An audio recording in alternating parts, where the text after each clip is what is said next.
Hello বন্ধুরা, আজকে আমরা হাজির হয়েছি রসায়ন নবম দশম শ্রেণীর দ্বিতীয় অধ্যায় নিয়ে। তো দ্বিতীয় অধ্যায়ে এটা আমাদের থাকবে প্রথম পর্ব, যার নাম হচ্ছে পদার্থের অবস্থা।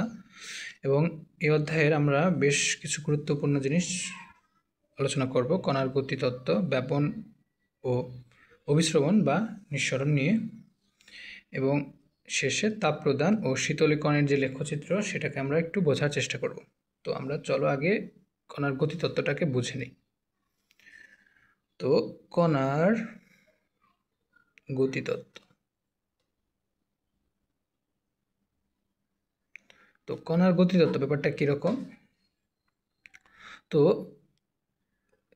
তো রসায়নে এই যে ধারণা, এটা এসেছে পদার্থবিজ্ঞান থেকে। তো পদার্থবিজ্ঞানের একটা কনসেপ্ট হচ্ছে আইডিয়াল গ্যাস। আইডিয়াল গ্যাস, তো বাস্তবে এদের কোনো অস্তিত্ব নয়, কিন্তু এদের দ্বারা আমরা যে আমাদের পরিবেশের যে বাস্তব যে গ্যাসগুলো রয়েছে, যেমন হাইড্রোজেন, অক্সিজেন, এসব গ্যাসগুলোকে আমরা খুব ভালো করে বুঝতে পারি। তো বিজ্ঞানীরা এইসব আইডিয়াল গ্যাসের বেশ কয়েকটি স্বীকার্য দিয়েছিলেন। তো প্রথমে কি, যে কণাগুলো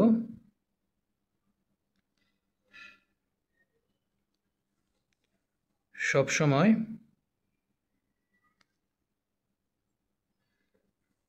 ছোট ছোটাছুটি করবে। তো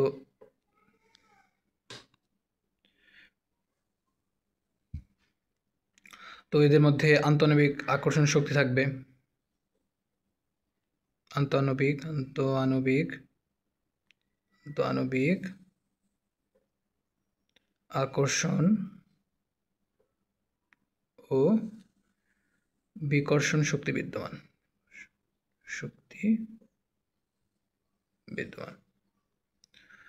তো বইয়ে এরকম অনেকগুলো জিনিস দেখতে পারবে। তো আমাদের যে জিনিসটা দরকার সেটা হচ্ছে এই পয়েন্টটা, যে কণাগুলো কী করে সবসময় ছোটাছুটি করে। তো এই লাইনটার উপর ভিত্তি করে আমরা কণাগুলোর যে কঠিন, তরল এবং বায়বীয় যে তিনটা অবস্থা আছে, এগুলোকে আমরা খুব সহজে ব্যাখ্যা করতে পারি। কীরকম? ধরে নাও যে একটা কঠিন পদার্থ আছে, মানে কোনো একটা পদার্থ কঠিন অবস্থার মধ্যে আছে। তো তার যে যে গাঠনিক যে মানে অনুপরমাণুগুলো, সেগুলো খুব কাছাকাছি থাকবে, খুব কাছাকাছি অবস্থান করবে, খুব কাছাকাছি অবস্থান করবে, খুব কাছাকাছি অবস্থান থাকবে। এটা হচ্ছে কঠিন পদার্থের জন্য।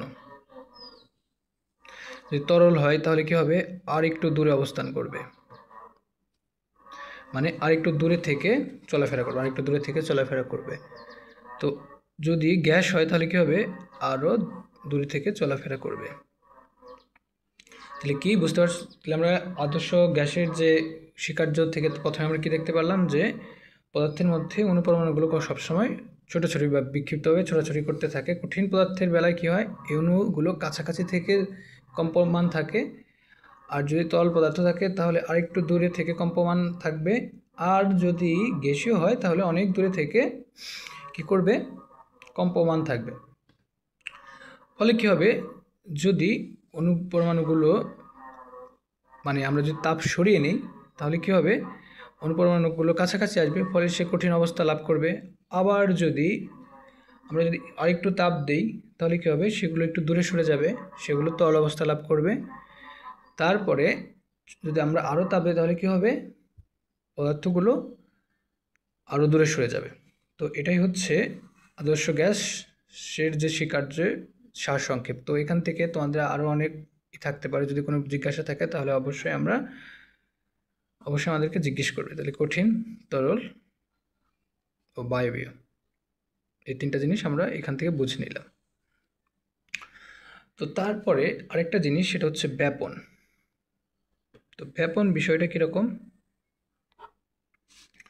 তো ধরো এইখানে তোমার পানি আছে, অনেক পানি আছে, আর এইখানে পাত্রটা কি আছে? একই রকম পাত্রে খুব একটা পানি নেই। তাহলে কি হবে? যদি আমি একটা নল দ্বারা যদি একটা করি তাহলে দেখা যাবে এই পানিগুলো স্বতঃস্ফূর্তভাবে, খুব ইম্পর্টেন্ট একটা প্রশ্ন, স্বতঃস্ফূর্তভাবে এই দিক বরাবর চলা শুরু করবে এবং কতক্ষণ পর্যন্ত চলতে থাকবে? যতক্ষণ পর্যন্ত না এই লেভেল সমান হয়। তাহলে এটা হচ্ছে কি ব্যাপনের লক্ষণ। তাহলে ব্যাপন কি বলে? যে কোনো এক মানে কোনো অণুপরমাণু বা কোনো পদার্থ যদি স্বতঃস্ফূর্তভাবে এক জায়গা থেকে এক জায়গায়, ভেরি ইম্পর্টেন্ট, বেশি ঘনত্বের অঞ্চল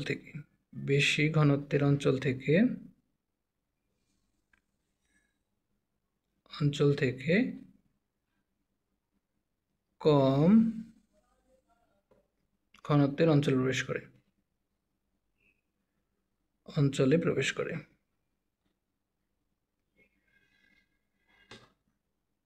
এটা হচ্ছে কি ব্যাপন।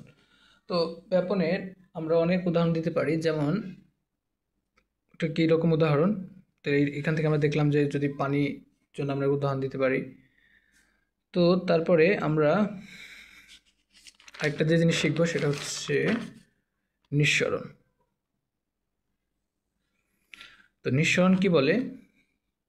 তো ব্যাপনের ক্ষেত্রে আমরা শিখেছিলাম হচ্ছে কি, যে কোনো কিছু যদি স্বতঃস্ফূর্তভাবে কি হয়, যে বেরিয়ে আসে, তখন তাকে বেশি ঘনত্ব থেকে কম ঘনত্বের দিকে বেরিয়ে আসে, তখন তাকে বলা হবে কি ব্যাপন। কিন্তু এখন যদি কি আছে, ধরো এখানে একটা পারফিউম আছে,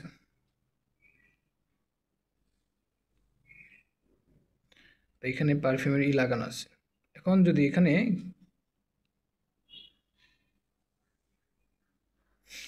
এখানে যদি আমরা স্প্রে করি তাহলে কি ঘটবে? কিংবা আরেকটা জিনিস, ধরো আমাদের যে আমরা যখন শ্বাস প্রশ্বাস নেই তখন কি আমাদের দেহের ভিতর কি আছে? কার্বন ডাইঅক্সাইড আছে, এবং কি করবে? আমাদের পরিবেশে কিন্তু কার্বন ডাইঅক্সাইড আছে। ফলে কী হবে? যে এখানে শর্তটা কি? যদি আমরা চাপ প্রয়োগ করি, হ্যাঁ, যদি চাপ প্রয়োগ করে বা বল প্রয়োগ করে, যাই বলি না কেন, চাপ প্রয়োগ বা বল প্রয়োগ করে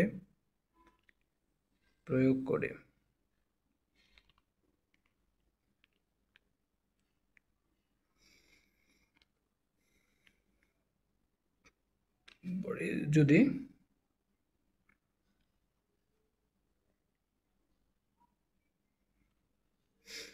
ব্যাপন ঘটে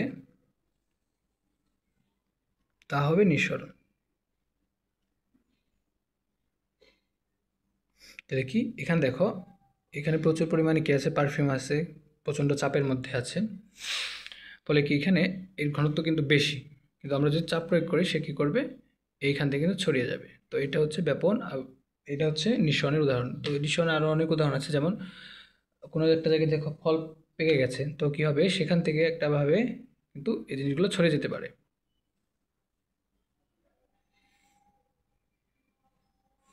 তারপরে কি? তো এইগুলো আমাদের নিঃসরণ। তো আমরা লাস্টের যে টপিকটা পড়বো সেটা হচ্ছে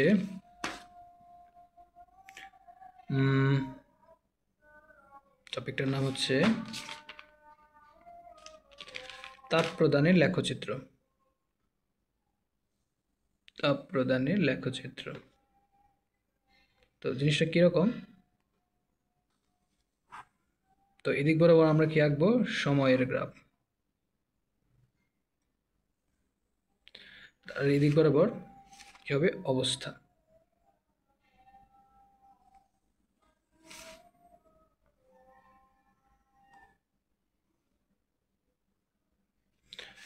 তো এখানে যদি আমরা ধরি, যদি এমনি এখানে 0, এর মনে করো 0 ডিগ্রি সেলসিয়াস তাপমাত্রা আছে, আমরা ধরছি এখান থেকে। তাহলে দেখো, তাহলে এখানে কি 0-র চেয়ে নিচে কোনো একটা তাপমাত্রা আছে, মাইনাস সামথিং, মনে করো আমরা এক্স ধরলাম, -x ডিগ্রি সেলসিয়াস। তো তাই যদি হয়, তো দেখা যাবে এই যে জায়গাটুকুর যদি আমরা এবি ধরি, তাহলে সে কি নির্দেশ করবে? অবস্থা পরিবর্তন। এখানে কি হচ্ছে মূলত? দেখা যাবে, আমরা এটা পানির জন্য ধরছি, তো দেখা যাবে এখানে পানি বরফ থেকে কোথায় পরিণত হচ্ছে? তো তরল পানি থেকে কোথায় এখানে কঠিন থেকে তরল হচ্ছে, এবং এই বি বিন্দুর যে পর থেকে বি বিন্দুর পর প্রত্যেকটা বিন্দুতে এই বিন্দু থেকে এই বিন্দু পর্যন্ত, এটা যদি আমরা পানির জন্য চিন্তা করি তাহলে দেখা যাবে 100°C পর্যন্ত পানি তার তরল অবস্থায় থাকবে। এই অবস্থাটুকু কিন্তু তরল। এবং এই যে জায়গাটুকু, এটা কি নির্দেশ করছে? এটা নির্দেশ করছে হচ্ছে গিয়ে তরল থেকে কি হচ্ছে, বাষ্প হচ্ছে। তো তারপর যে অবস্থাগুলো সবগুলো কি থাকবে, বাষ্পের পরে সকল অবস্থা কিন্তু বাষ্প, এরপর বাষ্প। তো দেখো এইখানে একটা গুরুত্বপূর্ণ জিনিস, সেটা হচ্ছে এইখানে কিন্তু কেবলমাত্র সময় যাচ্ছে কিন্তু তাপমাত্রার কোনো পরিবর্তন হচ্ছে না, কিন্তু অথচ তাপ কিন্তু শোষণ হচ্ছে। আবার এই জায়গায় দেখো অবস্থার পরিবর্তন হচ্ছে, তাপমাত্রা বাড়তেছে, কিন্তু আবার দেখো এই যে বিন্দুগুলোতে যেখানে অবস্থার পরিবর্তন হচ্ছে সেখানে কিন্তু এই তাপ গ্রহণ হচ্ছে, কিন্তু তাপমাত্রার কোনো পরিবর্তন হচ্ছে না। তো আশা করি এই গ্রাফটা বুঝতে পেরেছ। তো দেখো এর উল্টো যে কার্ভ, তাকে আমরা বলবো হচ্ছে শীতলীকরণের কার্ভ।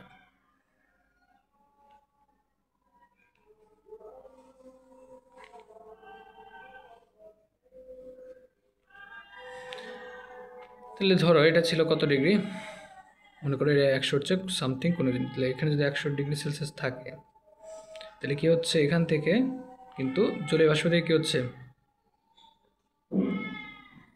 জলীয় বাষ্প থেকে তরলে পরিণত হচ্ছে। তারপরে এখানে পুরোটুকুই তরল, এবং এখানে তরল থেকে কঠিন, এবং এর সম্পূর্ণই কি কঠিন। তো এই দিক বরাবর কি তাপমাত্রা, আর এদিক বরাবর সময়। তো এই হচ্ছে, এটা হচ্ছে শীতলীকরণের কার্ভ, কর্ণের কার্ভ। তো আজকে এই পর্যন্তই। পরবর্তীতে আমরা আরও, যেমন কোনো একটা পদার্থে দেখা যাবে হচ্ছে তার একটা নির্দিষ্ট অবস্থা থাকবে না, তো আমরা উদ্বায়ী পদার্থ এবং একই সাথে যে পদার্থের মধ্যে রাসায়নিক এবং ভৌত পরিবর্তন হতে পারে, আমরা এই বিষয় নিয়ে আমরা পরবর্তী ভিডিওতে আমরা আলোচনা করব। আজকে এই পর্যন্তই, ধন্যবাদ।